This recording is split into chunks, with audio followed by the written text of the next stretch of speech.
Salam, Horas, pemirsa GKPS TV yang berbahagia. Marilah kita satukan hati kita untuk berdoa. Terpujilah namamu, Bapa Surgawi yang penuh kasih. Bimbinglah hidup kami Tuhan, agar senantiasa kami berfokus kepadamu. Karena firman-Mu lah yang memberikan kehidupan bagi kami. Di dalam anak-Mu Yesus Kristus, kami berdoa dan bersyukur. Amin.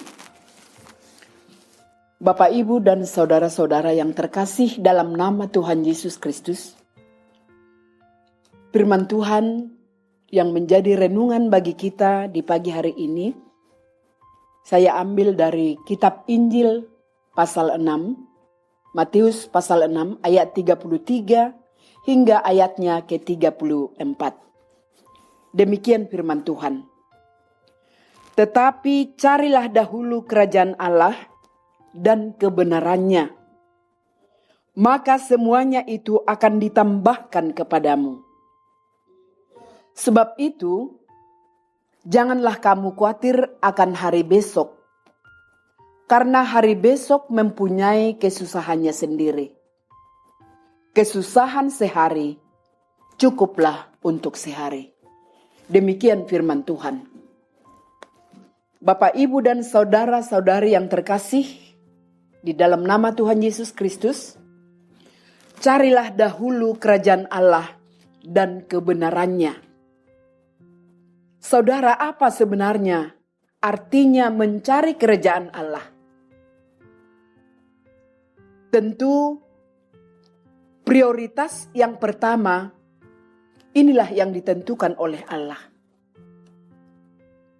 Dan di dalam prioritas ini sering sekali menjadi suatu tantangan dalam keseharian hidup kita yang sering merongrong waktu kita.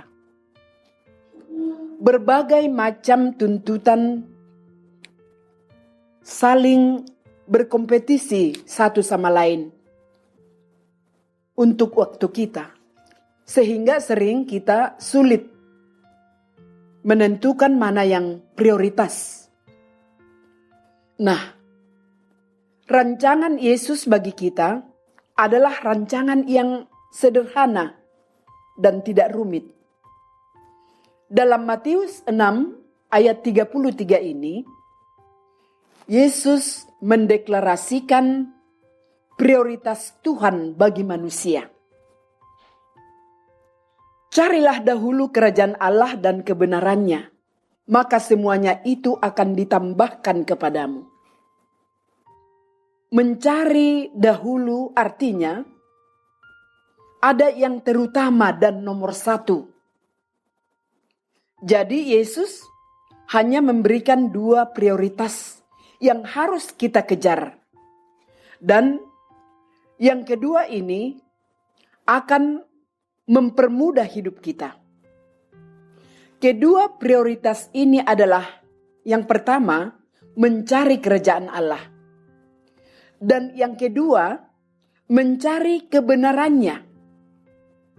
Artinya kita perlu membuat kerajaan Allah sebagai sasaran yang kita tuju dan sangat diperlukan untuk kekuatan kita. Ini yang perlu kita prioritaskan. Artinya, kalau perkara-perkara yang lain itu adalah nomor 2. Dan itu adalah sebagai bonus tambahan bagi kita. Jadi kita mencari cara-cara Tuhan bekerja dan menjadi benar. Mencari kerajaan Tuhan berarti kita masuk dalam jalan-jalannya Tuhan. Masuk dalam rancangan Tuhan. Dan masuk dalam perbuatan Tuhan yang ajaib. Kita masuk dalam kemurahan Tuhan yang luar biasa. Dan kita tidak akan menyimpang dari kebenaran firman Tuhan.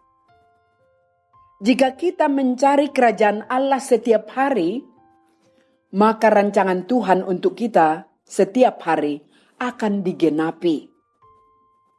Tetapi yang penting, kita bisa mewujud nyatakan kebenaran itu dalam setiap kehidupan kita sehari-hari. Baik dalam pekerjaan kita, di tengah-tengah keluarga kita, dan juga di dalam kesehatan kita, dan juga dalam keuangan kita. Artinya, seperti ada pernah kata bijak yang mengatakan, God family business. Artinya Allah tetap di atas nomor 1. Itu yang kita prioritaskan. Baru keluarga dan usaha kita. Supaya kita tetap dalam posisi yang benar, yang mengikuti jalan-jalan Tuhan. Nah, saudara-saudara yang terkasih, ketika kita melakukan hal ini, maka hal-hal yang kita harapkan, yang kita cari dengan sangat rajin, semua itu akan diberikan Tuhan kepada kita. Artinya, makanan, minuman, pakaian, dan semua itu akan ditambahkan Tuhan kepada kita. Jadi untuk mencapai goal itu, kita perlu disiplin dan menetapkan batasan-batasan bagi diri kita sendiri, sesuai prioritas. Jangan izinkan perkara-perkara lain yang menjadi prioritas kita, walaupun bukan berarti kita mengabaikan tanggung jawab kita sehari-hari, baik juga pekerjaan kita. Karena jika kita mencari keselamatannya, kerajaan Allah, maka Ia akan menjaga dan memelihara kita sesuai janjinya. Dengan demikian, janganlah khawatir saudaraku, tetaplah beriman teguh kepada Allah yang menjaga kita. Amin. Kita berdoa. Engkaulah yang kami muliakan ya Bapa di surga, yang memanggil kami untuk hidup ke dalam kerajaan Allah dan menjalankan apa yang menjadi tanggung jawab kami sesuai kepada kehendak-Mu, supaya kami tetap berjalan dalam aturan-Mu. Di dalam nama anak-Mu Tuhan Yesus Kristus kami berdoa dan bersyukur. Amin.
segala